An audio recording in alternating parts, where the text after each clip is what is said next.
ఈరోజు శ్రీరామనవమి కదా. ఆ సందర్భంగా మనం శ్రీరాముడిని సీతారాముల్ని తలుచుకుంటూ ఈ పూజా కార్యక్రమం కొనసాగించి నైవేద్యంగా ఏం పెడదాం మరి ఈరోజు? వడపప్పు పానకం అక్కయ్య. మరి తయారు చేద్దామా? అలాగే.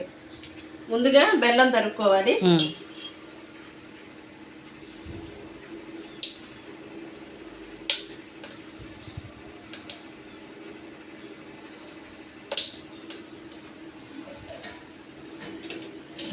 చేసేసాయి, పానకం చేసేసాయి.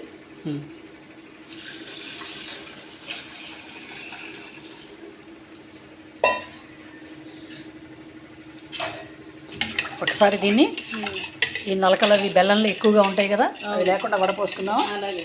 వడపోసి అంటే ఎంత బెల్లం వేసాము మనం ఇప్పుడు? మనం 1 లీటర్ నీళ్ళకు 1/2 కేజీ అంటే 3/4 లీటర్ నీళ్ళు పోసాం సుమారుగా. దాంట్లో 1/2 కేజీ బెల్లం వేసాం. అంటే సుమారుగా 1 గడ్డ వేసావా? ఆ దిమ్మె రోల్ ఉంటుంది కదా. ఇప్పుడు వడపోసేసే ఒకసారి.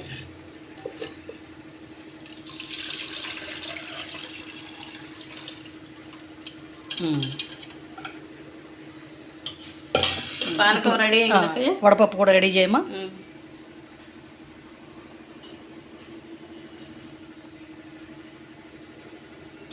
వడపప్పు అంటే ఏం చేసావు? వడపప్పుని పెసరపప్పుని తీసుకుని కడిగేసి 2 సార్లు నీళ్ళు పోసి నానబెట్టాను. 10 నిమిషాలు, పావు గంటలో నానిపోతాయి కదా. సరే, ఇప్పుడు ఏం చేద్దాం? ఇవన్నీ స్వామివారి దగ్గర పెట్టేసేయమ్మా. వడపప్పు, పానకం, కొబ్బరికాయ. ఈరోజు విశేషం ఏంటి చెప్పు? శ్రీరామనవమి ఎందుకు చేసుకుంటున్నాం మనం? శ్రీరాముల వారి కళ్యాణం. అంటే ఎవరెవరిది జరిగింది ఈరోజు? సీతాదేవికి, రాముల వారికి, ఇంకా లక్ష్మణుడు, భరతుడు, శత్రుఘ్నుడు. మరి అందరూ వివాహం చేసుకున్నారు కదా.